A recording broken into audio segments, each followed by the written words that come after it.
So good afternoon. Thank you for being with us today. My name is Erin Murphy. I am a state senator from Minnesota. I'm also a registered nurse. And we're grateful that you have joined us so we can talk about the harm that is occurring as a result of the continued spread of misinformation around the COVID virus and the Delta variant.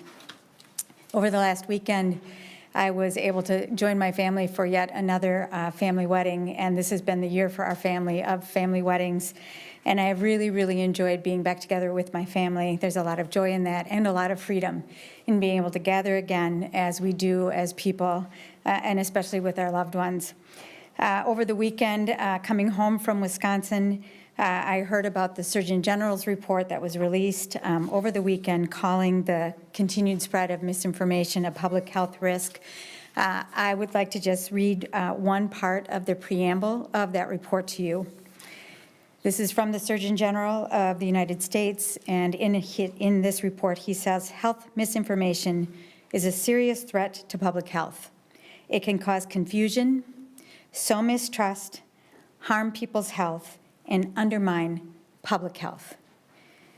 From my perspective, through the course of this pandemic, we have been dealing with a virus that we didn't necessarily understand, and two dueling narratives about the risk of the virus to the people's health. And so today we are gathered together to raise this issue and to call on our GOP colleagues across the state of Minnesota to end the spread of misinformation and to use their powerful platforms to continue to encourage vaccination, because vaccination is the best and quickest route to end the spread of the Delta virus that is now emerging as the predominant virus in Minnesota as well as across the country. I'd like to introduce to you Dr. Madeline Gagnon. She is a pediatrician from Gillette Children's Hospital. Thank you.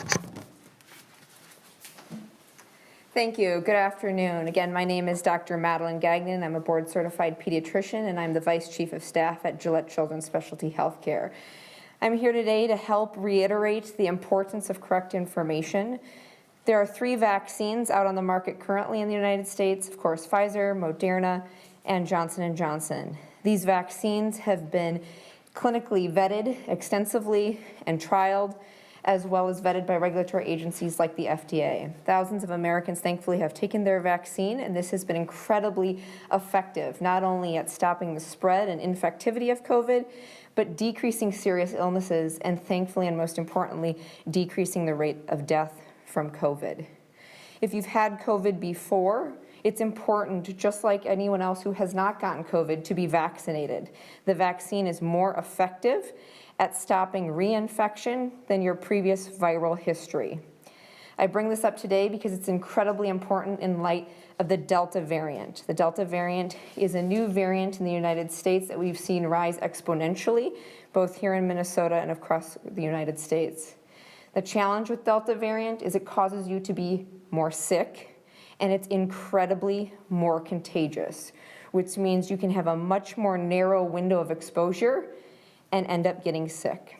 Certainly if you've had COVID before, you can also, of course, contract Delta variant. We are seeing Delta variant greatly impact many people, especially those who are unvaccinated and younger.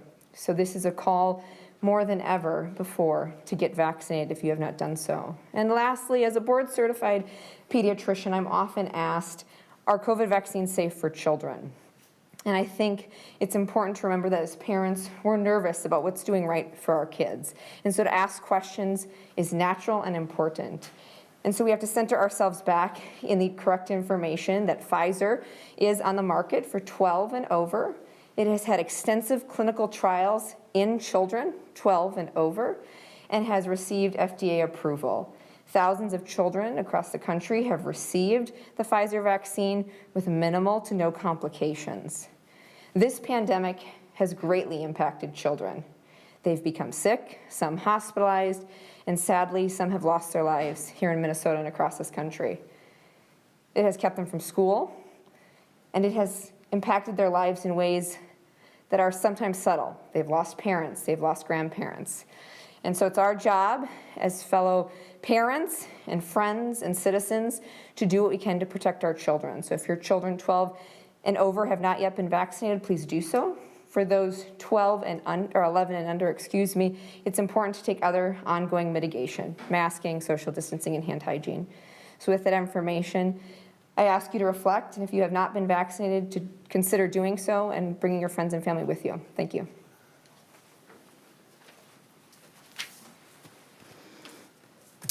I'm Representative Liz Bolden. I'm also a registered nurse, and I bring that lens to this work as well. COVID-19 has taken so much from so many. It continues to spread, harm, and kill, in part due to misinformation on numerous preventative measures like masking and distancing and vaccinations. We have the ability to get to the other side of COVID-19. Vaccines are that path. But right now, misinformation is standing in the way of that path.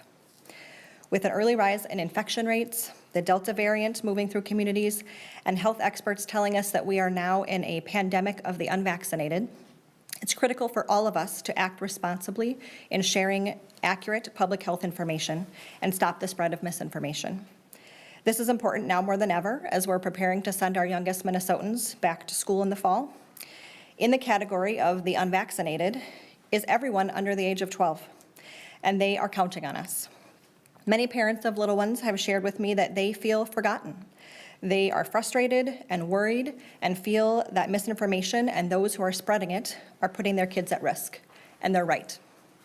But it doesn't have to be that way. Minnesotans take care of each other, and right now, when our kids under 12 can't get vaccinated, what that looks like is all of us doing our part to keep each other healthy and safe. The spread of misinformation is preventing that from happening. As Senator Murphy mentioned in the U.S. Surgeon General's report last week, he stated, limiting the spread of health information is a moral and civic imperative that will require a whole of society effort. That means all of us. We are here today calling on our colleagues from across the aisle to join us in fulfilling our responsibility as leaders, which can quite literally save lives. Thank you. Hi, my name is Cedric Frazier, State Rep, District 45A. I come here today as a parent of a little one who is not yet eligible to take the vaccine.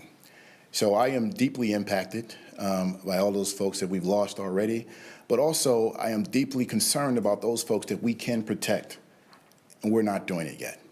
I'm calling our GOP colleagues to make sure and to ensure that you get the facts and the truth about the vaccines out to your constituents. When we run for office, we not only run for office to represent a voice in the legislature, but we also are looked at for information, truthful information. Our constituents look to us to provide the facts to them so that they are informed, and we must do that. This pandemic has had a very uneven and unequitable impact, and particularly on Black and brown communities. I read the other day in a medical report that Blacks have lost almost a year or two off of their life expectancy as a result of this pandemic. There are so many things we can do to share the correct information and get the vaccine to help prevent this from going any further.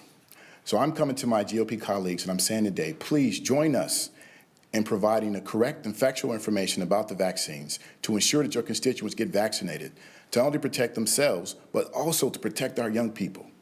We're going into school in the fall, and we do not want our kids to miss out on any more time that they need to learn and time that they need to develop their interpersonal skills and social skills with their peers.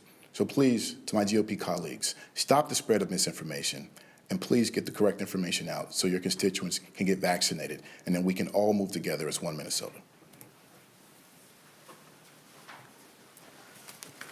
I'm Mike Freiberg. I'm a state representative and I chair the Preventive Health Policy Division in the House. So preventing misinformation is incumbent on all of us as elected leaders. Too often elected officials are actually perpetuating misinformation. On the House floor and in committee, I've heard legislators say that COVID is like a cold. I've heard legislators say that COVID can be cured by taking vitamins. I've heard legislators say that COVID can be cured by hydroxychloroquine. I've heard legislators say that no children have died from COVID, and as Dr. Gagnon mentioned, that is simply not true. And this isn't partisan. I have seen GOP members make positive statements about vaccination, but more need to do so. You know, I have 2 kids myself who are under the age of 12 and cannot yet get vaccinated, and I can't wait until they are old enough to be able to get vaccinated. The quickness of the vaccine development is nothing short of a miracle in my mind, and we can't let this opportunity be wasted because of misinformation. So that's what I wanted to say, and I'll turn it back over to Senator Murphy.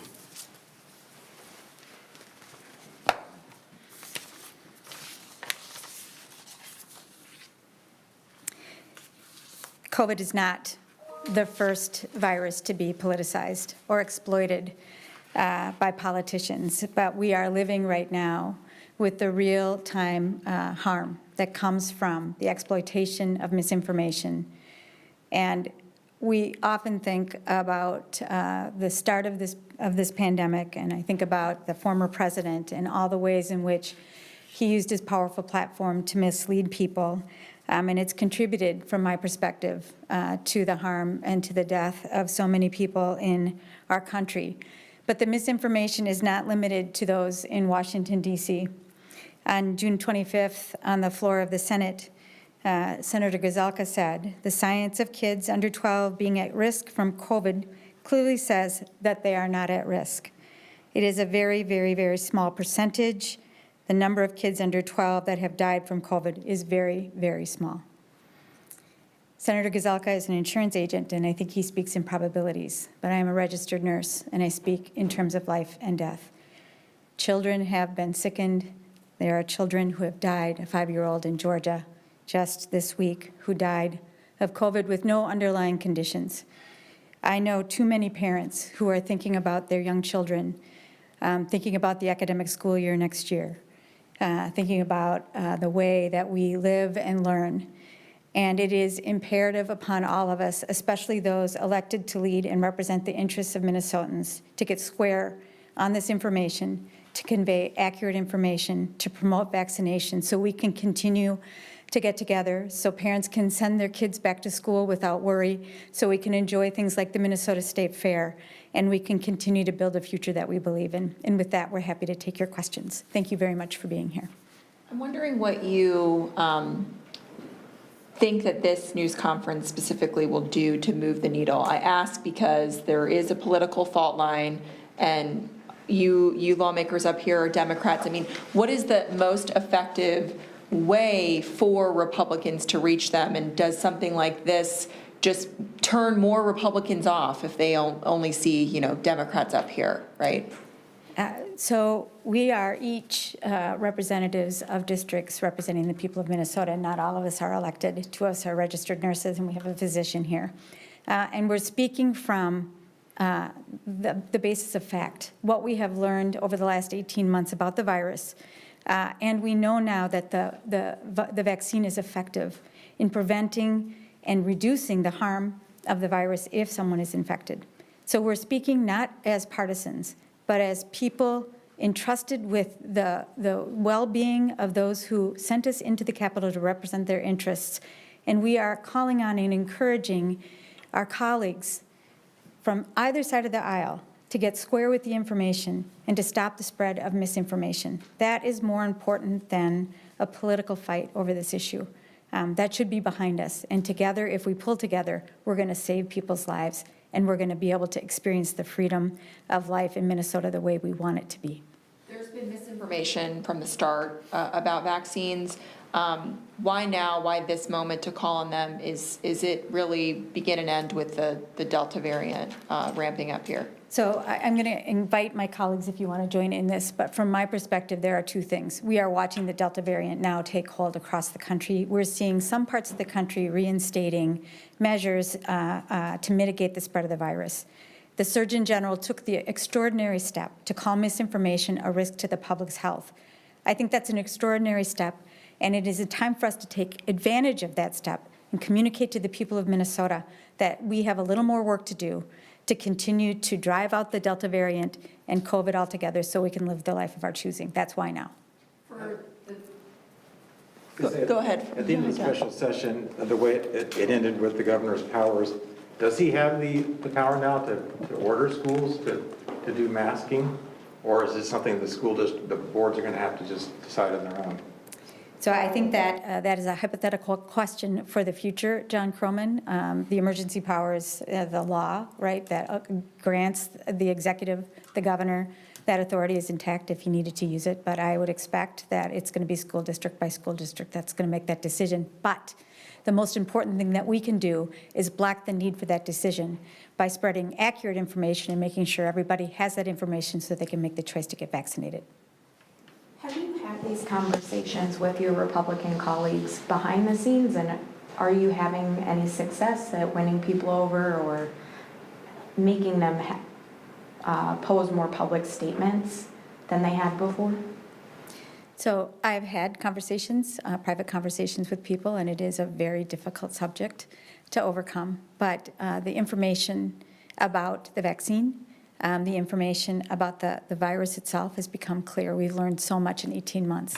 And there isn't both sides of this issue anymore. There is the truth, there is the accurate information, and there's misinformation. And we need to all get onto the side of correct information so Minnesotans have the ability to make their own choices rooted in those facts.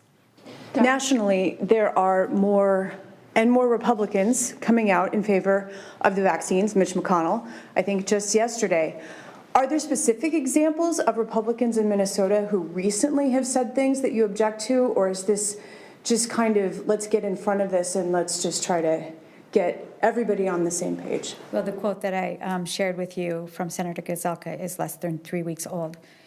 So that is a recent quote rooted in misinformation. Children do get sick from COVID, and children do die from COVID. As the adults, it's our job to make sure that we protect them and prevent the spread. So I am grateful to see on the national stage Republicans starting to move and take up the issue of correct information and vaccination. I think that's really important, and we're calling on our colleagues here with humility. We're calling on our colleagues here with honesty and in solidarity to do the same thing so we can get ahead of the Delta, stop it, and continue to live the life of our choosing. Doctor, if you wouldn't mind, I'm trying to get a sense of what you hear as the most common piece of misinformation that's circulating when people perhaps come to you with skepticism. Well, what is it rooted in?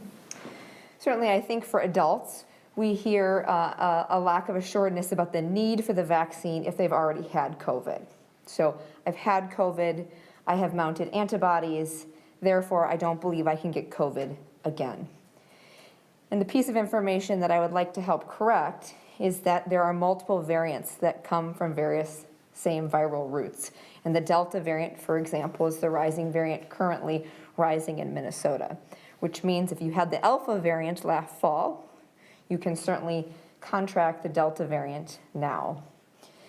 The vaccine provokes your antibodies in a way that is more profound or more protective than your previous viral antibodies from the original, for example, Alpha variant. So we help try to educate individuals around why the vaccine is important, particularly in light if they've been exposed or had COVID before. Around children, I think there's just a generalized hesitancy by parents to want to make the right decision for your children. And I validate that uncertainty. This has been an incredibly difficult year where a lot of decisions have had to be made around your child's education, mental health, and other healthcare needs. And so I think for parents, it's important to hear the reassurance about what the Pfizer clinical trials have been, how safe and effective they've been at keeping children from getting acutely ill. And the important fact I like to try to talk to about parents is COVID is likely to have lasting impact for some people on their long-term health. We know that there are long-term symptoms from COVID. We see that exemplified by the fact that some folks with COVID have had 6 to 12 months loss of taste and smell. So they're having some sort of long-term sequelae from the viral impact on their body. We don't know the full impact of those long-term sequelae because we're not far enough out.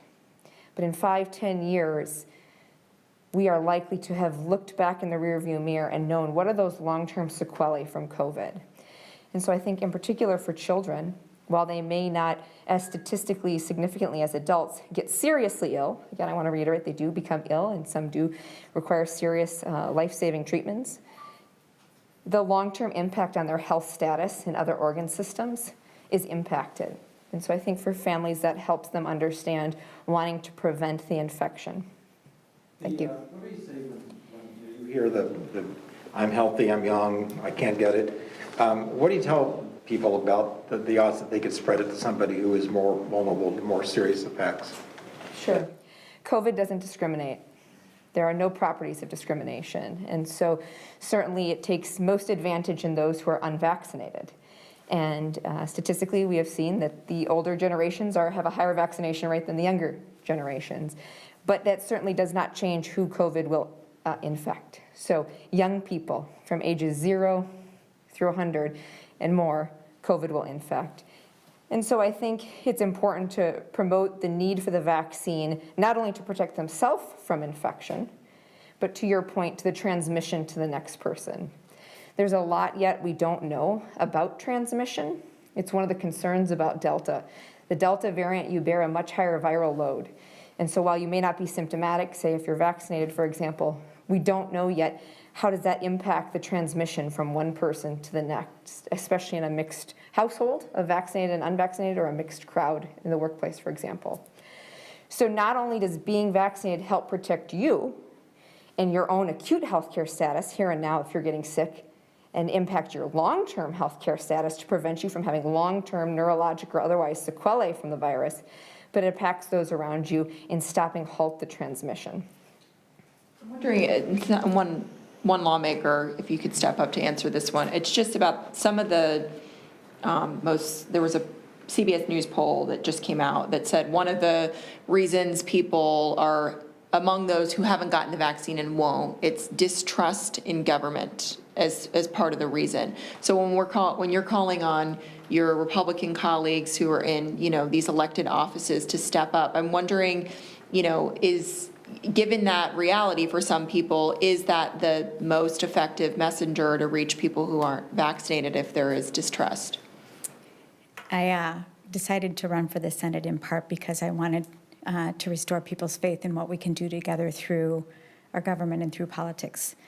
And if you look at the Surgeon General's report, it calls on a variety of leaders to take up this issue.